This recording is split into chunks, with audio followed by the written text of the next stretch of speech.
ಪ್ರಥಮ್, ನಾನು ನಿನಗೆ 4 ಸರಳೆ ಹೇಳ್ಕೊಟ್ಟಿದ್ದೆ. ಇವತ್ತು 5, 6, 7 3 ಸರಳೆನೂ ಹೇಳ್ಕೊಡ್ತೀನಿ. ಓಕೆನಾ?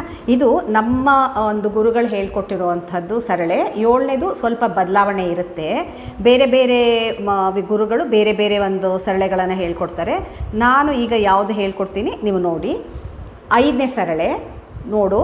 ಸ ರೇ ಗ ಮ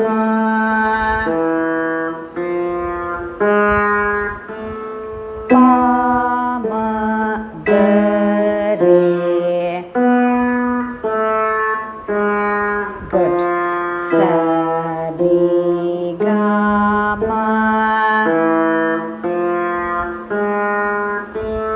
ಪ ಧ ನೀ ಸ. ಗುಡ್. ಸಾ ನೀ ಧ ಪ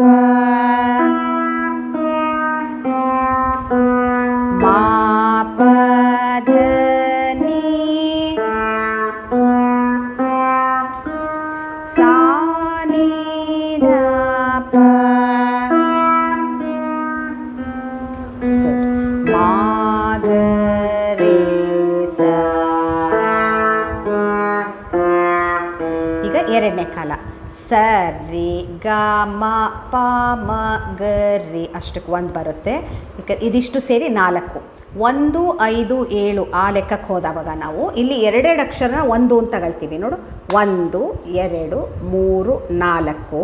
ಹೌದಾ? ಆಮೇಲೆ ಈ 5ನೇದಕ್ಕೆ ಹಾಕ್ತೀವಿ 5, 6. 7ನೇದಕ್ಕೆ ಹಾಕ್ತೀವಿ 7, 8. ಆ ಲೆಕ್ಕಕ್ಕೆ ಹೋದಾಗ ಸ ರಿ ಗ ಮ ಪ ಮ ಗ ರಿ ಇಷ್ಟಕ್ಕೊಂದಾದರೆ ಸ ರಿ ಗ ಮ ಪ ಧ ನೀ ಸ ಇಷ್ಟಕ್ಕೆ ಒಂದಾಗುತ್ತೆ. 1, 5, 7 ಆ ಲೆಕ್ಕದಲ್ಲಿ. ಸ ರಿ ಗ ಮ ಪ ಮ ಗ ರೇ. ಸ ರಿ ಗ ಮ ಪ ಧ ನೀ ಸ.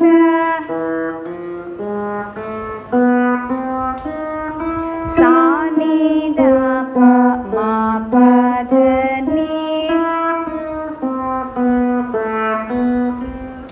ಸಾ ನೀ ಧ ಪ ಮ ಗ ರೇ ಸ.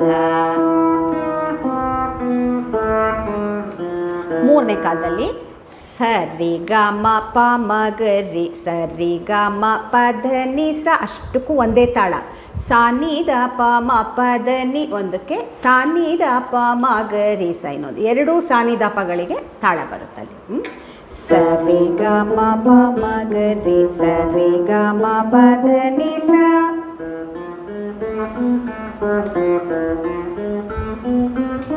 ಸಾ ನೀ ದ ಪ ಮ ಪ ಧ ನೀ ಸಾ ನೀ ದ ಪ ಮ ಗ ರೇ ಸ.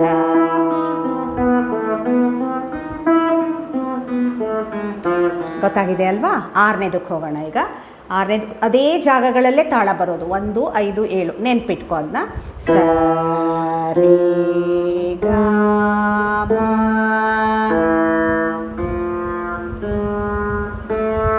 ಪ ಮ ಧ ಪ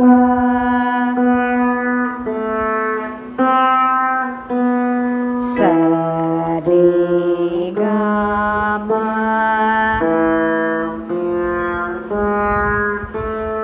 ಪ ಧ ನೀ ಸ.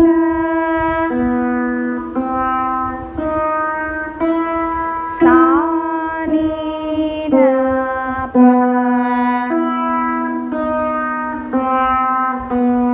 ಮಾ ಪ ಗ ಮ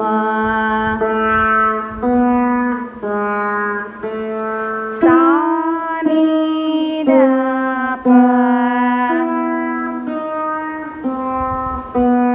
ಮಾ ಗ ರೇ ಸ. 1ನೇ ಕಾಲ ಇದು. ಈಗ 2ನೇ ಕಾಲಕ್ಕೆ ಹೋಗೋಣ. ಸ ರಿ ಗ ಮ ಪ ಮ ಧ ಪ.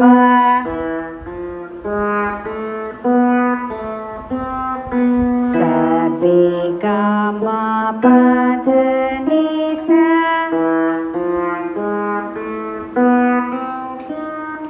ಸಾ ನೀ ದ ಪ ಮ ಪ ಗ ಮ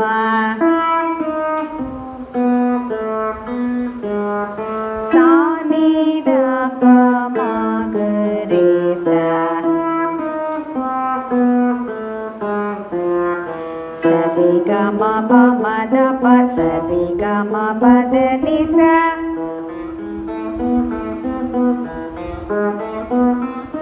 ಸಾ ನಿ ದ ಪ ಮ ಪ ಗ ಮ ಸಾ ನಿ ದ ಪ ಮ ಗ ರೇ ಸ.